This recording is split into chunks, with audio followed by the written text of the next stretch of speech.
meditarmos aqui. Então, queridos, para você ver, né, o tema é Eu Quero Ser Feliz, né? Aqui vai ser tipo um estudo, também um estudo bíblico, né? Queridos, você vê, as pessoas hoje querem casas luxuosas, né? As pessoas querem casa que dá gosto de se ver, né? As pessoas estão vivendo neste mundo e cada dia em busca, né, de uma casa, em busca de um lugar. Deus também, Ele planejou, para você ver, né? Quando Deus criou os seres humanos, né, Deus também disse a Moisés: faça uma arca, faça um santuário para que eu possa habitar no meio de vocês, né? E a gente vê que as pessoas, elas têm buscado,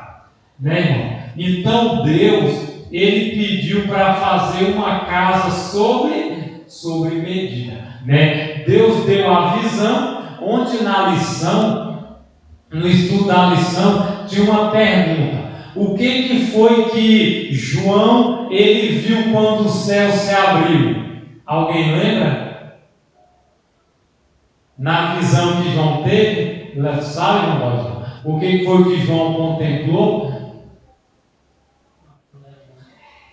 A Bíblia fala que João ele contemplou a Arca da Aliança. Para você ver, né? No passado, né, Deus ele pediu, olha o que diz aqui: a construção do santuário foi uma iniciativa de Deus para explicar ao povo de Israel de maneira ilustrada o plano da salvação. É desejo de Deus que todas as pessoas compreendam o caminho da salvação. Então, queridos, Deus, Ele tem um plano, e Ele pediu para Moisés fazer uma casa sob medida, uma casa para que todo mundo compreenda o caminho de quê? O caminho da salvação. E aqui, queridos, para você perceber, né? Aqui ficava o santuário, tá vendo? Aqui ficava o pátio dentro do Santo Santíssimo. Assim como uma mãe põe no colo um bebê e com uma Bíblia ilustrada ensina através das ilustrações o amor de Deus, assim também Deus fez com Israel no deserto, né? Deus ele pediu para Moisés fazer um santuário, e Moisés fez do mesmo jeito que uma mãe cuida do seu filho, bota ele no colo e ensina. Deus ele espera fazer isso também com nós que somos seus filhos. Queridos, o santuário feito por Moisés no deserto era apenas uma réplica, tá vendo? Miniatura do santuário celestial, onde Cristo, como nosso sumo sacerdote, depois de oferecer sua vida em sacrifício, ministra hoje em favor do pecador. Jesus, ele está no santuário celestial. Jesus, ele está intercedendo. Jesus, ele está terminando a sua obra. Irmão, Jesus, ele passou, diz o Espírito de Profecia, 18 séculos só no primeiro compartimento, né? No santuário, no Santíssimo, já está fazendo 184 anos, né? Se você for olhar, quanto tempo tiveram o povo antes diluviano?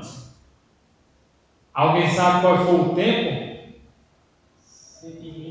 120 anos. Então, hoje Jesus já está lá com 180. Então, nós já estamos com 50 anos a mais de misericórdia, né? Do que o povo. Eles tiveram 120, nós já estamos com 180 anos. 50 anos a mais, né? 60, né? 60 anos, né? 60, Então, para vocês verem, querido. Então, aqui era o santuário, né? O santuário, e aqui tinha o quê? Aqui tinha as tribos, tá vendo? O santuário, e aqui tinha as tribos: Gade, Simeão, Rúben, Isacar, Zebulon, Isacar, Judá, Naftali, Azer, Dan, Rubens, Benjamim e Efraim. Eram as 12 tribos. E aqui ficava a barraca de Moisés e Arão, e aqui ficava dos outros sacerdotes. Então aqui era um santuário, e aqui era a numeração, tá vendo? De cada tribo de Israel. E aqui, querido, para você ver, o santuário ele era composto por alguns utensílios. Pátio, o pátio é isso aqui, ó, o pátio, que é número 1, número 2, número 3. O número 1 é o pátio, esse quadrado aqui. No pátio tinha o quê? A pia, tá vendo? Essa aqui era a pia, e tinha o altar de sacrifício. O altar era para quê? Era para matar o cordeirinho. O cordeirinho era morto, e quando o cordeirinho era morto, se cremava ele aonde? Aqui no altar. A pia era para quê? Era para o sacerdote, o sumo sacerdote, se lavar depois do ritual, depois do sacrifício. E para você ver, e tinha também o lugar santo, que é aqui onde está o sacerdote, o sumo sacerdote. No lugar santo, o número 5 era o candelabro, é esse aqui. Nós estamos estudando isso na lição. O candelabro, ele tem 7 braços. 1, 2, 3, 4, 5, 6, 7. Representa os 7 períodos da igreja lá de Apocalipse. Éfeso e Minas, sucessivamente. E esse candelabro aqui, ele tem 7 luzes. E quem passeava pelo candelabro? Jesus. E o sacerdote tinha também aqui, ó, o altar de incenso. Queimava incenso para o santuário ficar cheiroso, o santuário ficar com essência, com essência cheirosa. E tinha também aqui no 7 a mesa das proposições. E nessa mesa ela tinha 12 pães, que representava as 12 tribos de Israel. Não era 12 tribos, e cada tribo tinha um pão. E quem podia comer esses pães? Só o sumo sacerdote. E para você ver, e lembra que Davi foi lá e comeu desse pão, que não era permitido? E quando Jesus lá no Novo Testamento, irmão, eu vou deixar esse microfone que ele está falhando um pouquinho, mas dá para ouvir. Lá no Novo Testamento, você vê Jesus mais os discípulos colhendo trigo. E os fariseus disseram: Senhor, você não está vendo seu discípulo está transgredindo o sábado? Aí Jesus disse: você não lembra quando Davi comeu os pães que não era lícito comer só para o sacerdote? Então os pães representam as 12 tribos de Israel. E no lugar santíssimo tinha o quê? Que é esse compartimento aqui, ó. Aqui é o pátio. Dentro dessa cabaninha ficava o santo. E no último compartimento aqui ficava o Santíssimo. E o que tinha no Santíssimo? A Arca da Aliança. O que tinha dentro da Arca da Aliança? Os 10 mandamentos, a vara de Arão e o maná. Os 10 mandamentos representam a lei de Deus, o caráter de Deus. A vara representa Deus conduzindo o povo pelo deserto. E o maná, a providência de Deus. Então aqui era o santuário. Aí para você ver. E aqui, ó, o santuário com alguns compartimentos. No dia do sacrifício, no dia dos rituais, estava aqui o sacerdote. Tá vendo, ó? A pessoa vinha com seu cordeirinho, confessava os pecados. O sacerdote matava, pegava um animalzinho, era cremado aqui, e aqui o sangue era aspergido na cortina. E nessa cortina é o que hoje os nossos pecados ainda estão lá no céu. Deus está intercedendo para que os nossos pecados sejam limpos e lançados em cima de quem? De Satanás. Aqui tinha 2 bodes. Tinha 2 bodes. No final, um bode era para Deus e o outro bode era o bode Azazel, que era para o diabo. O bode que era para Deus, o sacerdote vinha e crucificava, matava. Jesus também não foi crucificado, então o sangue era aspergido ali naquela cortina. O outro bode Azazel representava Satanás. Alguém pegava esse bode, amarrava uma corda nele e levava ele para o deserto e amarrava lá, e as feras vinham e comia. Então esse bode que era amarrado representa Satanás, que um dia também vai ser destruído. Estão entendendo? Dá para vocês compreenderem? Né? Aqui ó, você vê, né? A pessoa vinha, né, e matava um cordeirinho, tá vendo? E depois ele era o que? Sacrificado. E aqui era o altar, né, o altar de sacrifício, aonde queimava o cordeirinho. E aqui vocês veem, né, a bacia, né, nós vimos lá, onde o sacerdote vinha e fazia o quê? Ele se limpava, né, se lavava, né, depois, né, antes e depois dos rituais. E aqui você vê, né, o candelabro, tá vendo? 1, 2, 3, 4, 5, 6, 7. Deus, o número 7 não é o número de Deus, não é o número da perfeição. Então, o número 7 representa também os 7 períodos da história. E esse candelabro ele tinha que ficar aceso constantemente, né, dia e noite. E o que era usado aqui? O azeite de oliva, né, que tinha que ser um azeite puro só para esses fins aqui, né. E aqui você vê, né, a mesa com os pães da proporção: 1, 2, 3, 4, 5, 6. 1, 2, 3, 4, 5, 6. 6 pães de cada lado, 6 as 12 tribos de Israel, né? E aqui você vê, né, o sacerdote, né, fazendo, ó, tá vendo essa fumacinha aqui? Ele queimava. Quem já chegou em algum canto e tem uma varinha ali queimando, pegando fogo em algum lugar? Era o que o sacerdote fazia aqui, né? Ele pegava esse incenso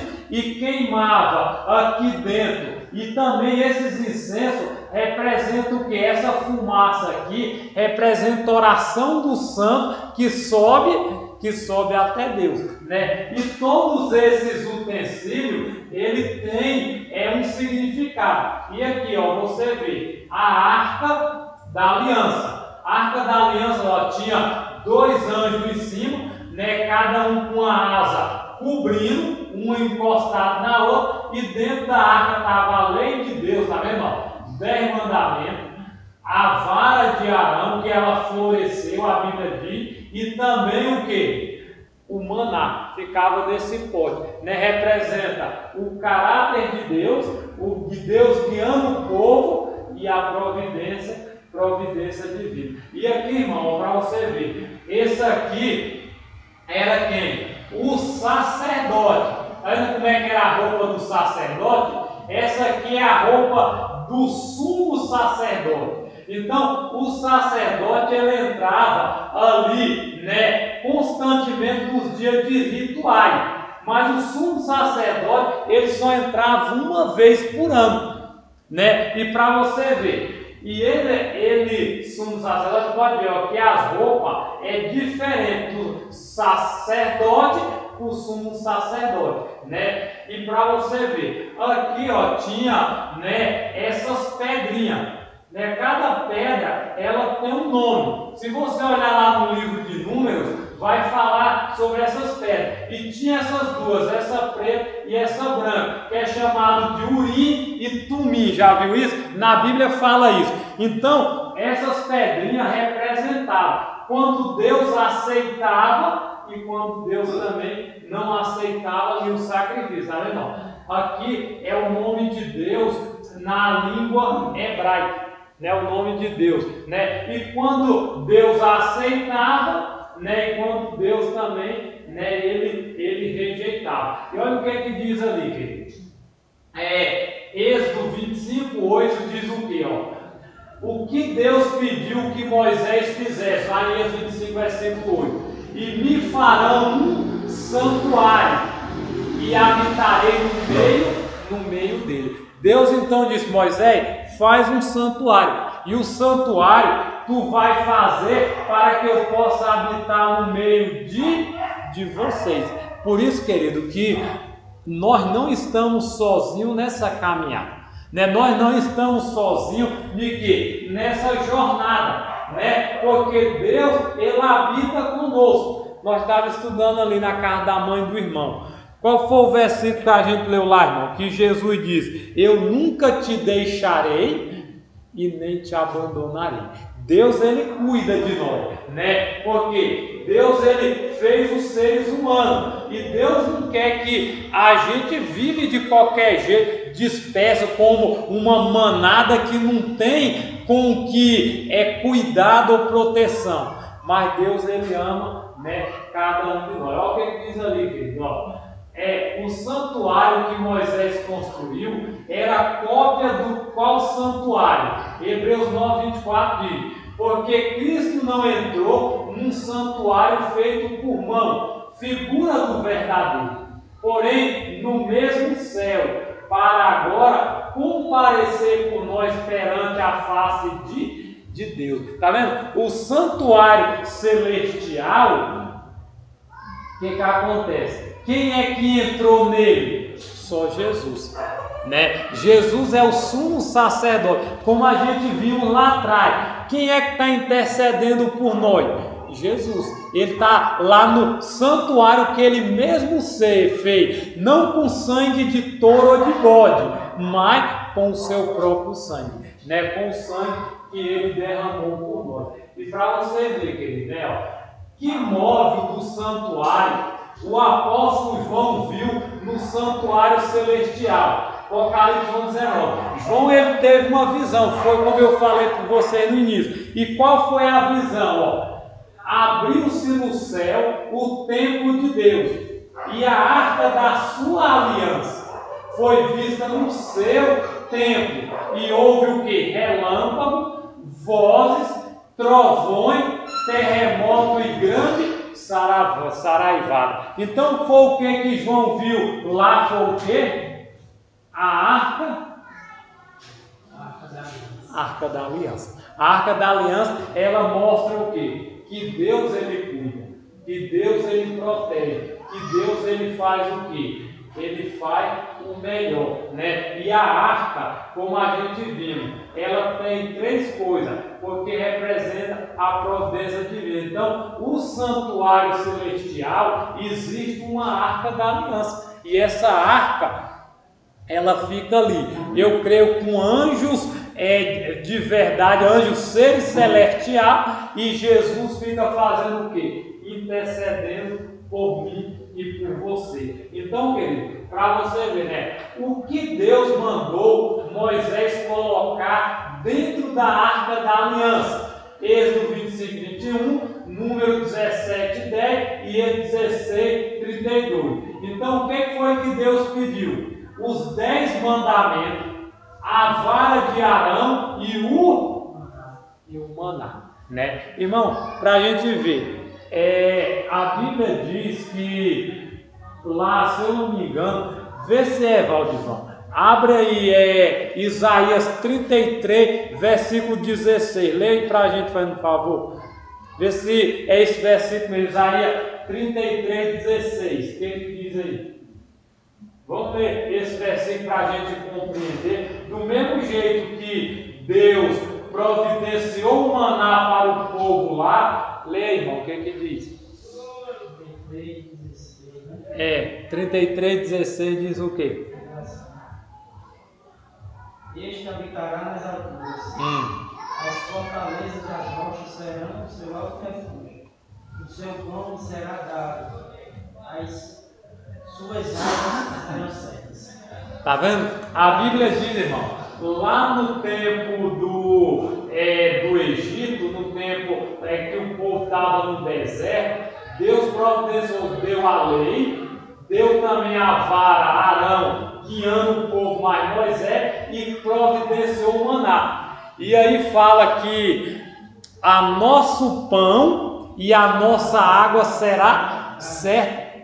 no tempo de angústia, quando a gente também estiver no deserto, o que vai acontecer? Deus vai providenciar, porque você vai estar fugindo, você vai estar sendo perseguido, você não vai ter como parar para comer. E Deus, Ele vai providenciar o quê? A comida para a gente, né? Para a gente comer. Querido, olha o que diz ali, né? Que animal era morto em sacrifício diário pelos pecados do povo? Êxodo 29, 38 e 39. Qual era o animal? Isto, pois, é o que oferecerei sobre o altar do cordeiro. De 1 ano, cada dia, continuamente um cordeiro oferecerá pela manhã e o outro cordeiro oferecerá à tarde. Né? Então era 2 cordeiros que era feito. Por que cordeiro? Porque representa Jesus. Vocês podem olhar que um cordeiro, quando ele vai levando para o matadouro, ele não berra, ele não esperneia, ele não faz nada. Quem já viu aqui o povo matando porco? É uma gritalhada, é um berro. Não, né? O porco, ele grita, ele geme, né? Mas o cordeiro, por isso que Jesus é comparado como um cordeiro, né? Como diz lá em Isaías, como um cordeiro ele foi levado ao matadouro e não abriu a sua boca, né? Então, queridos, né? Ali para você ver, então, o cordeiro morto em sacrifício no santuário terrestre simbolizava quem? João 1,29 diz, no dia seguinte, João viu a Jesus, que vinha para ele e diz, eis o Cordeiro de Deus que tira o pecado do mundo. Quem é o Cordeiro? Jesus Cristo, né? Ele é o Cordeiro de Deus. Então nós temos que aceitar Jesus como nosso Salvador. Aceitando a Cristo, teremos a salvação, né? Então, Jesus é o Cordeiro que tira o pecado do mundo. Jesus morreu por quem? Pelo pecado de todo ser humano, né? Então hoje ele continua lá intercedendo, ele continua fazendo a sua obra e nós também precisamos fazer a nossa parte. Então, irmão, está aqui, né, para você ver, o plano da salvação, né? Aqui está o cordeiro, para você ver, o cordeiro para o sacrifício, ele tinha que ser sem mancha, tá vendo? Porque o cordeirinho tinha que ser sem mancha. Jesus não tinha pecado, Jesus não tinha mancha. Substituto temporário, porque era temporário. Quem sabe quanto tempo durou esse ritual, esse sacrifício? Alguém sabe? Quanto tempo durou esse sacrifício temporário? 4.000 anos. 4.000 anos matava o quê? O cordeirinho para a remissão de pecado. Por isso que diz, substituto temporário. Por que temporário? Porque com 4.000 anos, essa ritual, se você olhar lá no livro de Colossenses, fala que foi pregado na cruz. E qual foi a lei que foi pregado? Deixa eu voltar aqui. Qual foi a lei que foi pregado na cruz, né? Quando Jesus morreu? O de matar cordeiro, né? Aí esse sacrifício, esse ritual foi abolido. Você vê lá que a Bíblia diz que foi abolido por quê? Porque Jesus, ele morreu por nós. E ele era o quê? Sacrifício era várias vezes que fazia o ritual. E era sacrifício o quê? Simbólico. Simbólico porque foi pelo um tempo. Mas o sacrifício, o Cordeiro de Deus, ele era o quê? Sem pecado, sem mancha, substituto eterno, que foi só o de Jesus, já valeu. Esse aqui era temporário, durou 4.000 anos. Aqui, o único sacrifício, aquele sacrifício várias vezes. O de Jesus foi único e sacrifício simbólico, sacrifício real, que foi uma vez só. Ele morreu e já morrendo, já estava o sacrifício pronto, né? Então, irmão, para você ver, né? Então nós estamos terminando. Qual é o ministério de Jesus hoje no santuário celestial, Hebreus 8:2? O que Jesus faz por nós?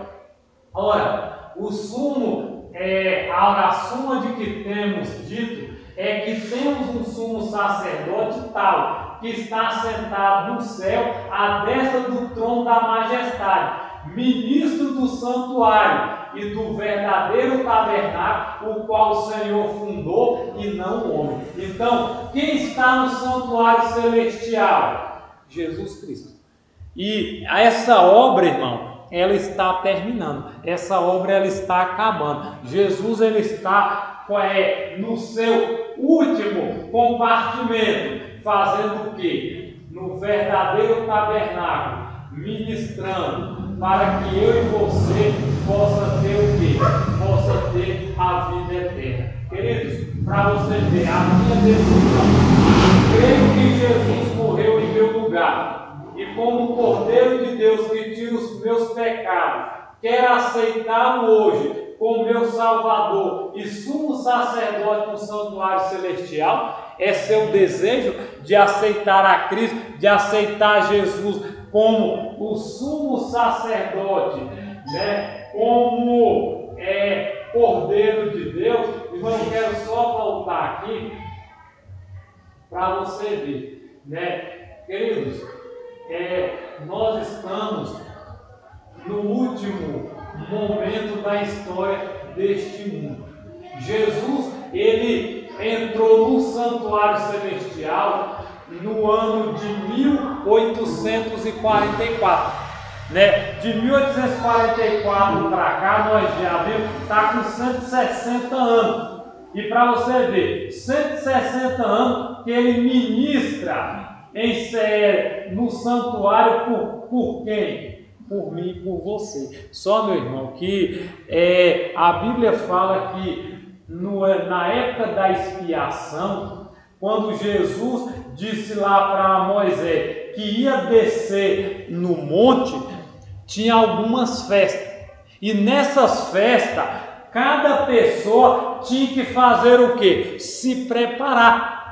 Porque no dia nós estamos vivendo hoje no tempo da expiação. E no tempo da expiação, nós também temos que lutar contra o pecado. Nós temos que lutar para vencer o pecado. Porque Jesus está lá intercedendo por mim e por você. Mas se eu continuar na prática do pecado, não vai ter esperança. Irmão, eu quero só concluir. Abrem a Bíblia de vocês aí, quem tem a Bíblia, no livro de Hebreus. Deixa eu ver aqui. Hebreus, se eu não me engano, capítulo 4, né? Deixa eu ver aqui. Hebreus, capítulo 4.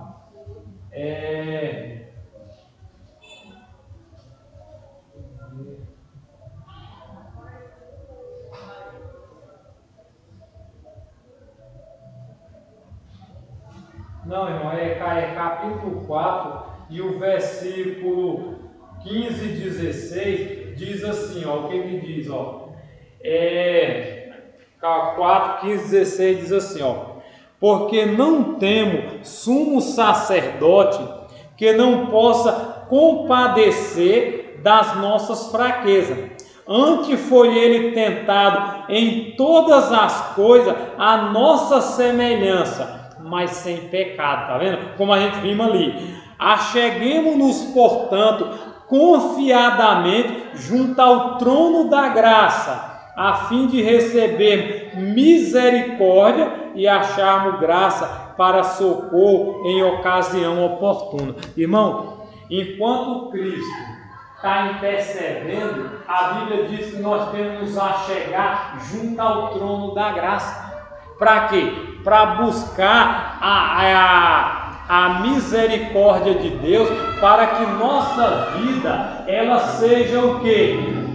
ela seja transformada. Querido, hoje é o tempo, hoje é o dia da gente consagrar a nossa vida. Hoje é o tempo, como nós estávamos conversando na casa do irmão. Querido, os sinais estão aí. Jesus está mostrando que cada dia mais os seres humanos estão rejeitando a sua misericórdia. A gente está vendo que as pessoas estão procurando mais as coisas do mundo do que ao próprio Deus. Então nós também, como filho de Deus, o tempo, irmão, de nos aproximar, de buscar a Cristo é hoje, é agora. O momento é esse. O momento não é amanhã. A Bíblia diz que amanhã pode ser o quê? Tarde demais, Sabemos que não sabemos quanto tempo ainda falta para a volta de Jesus, mas eu creio que não vai demorar. Eu não acredito que esse mundo puxa muito tempo mais pela frente, E Deus, Ele chama a mim e você. Deus, Ele convida para que nós possamos tomar decisão.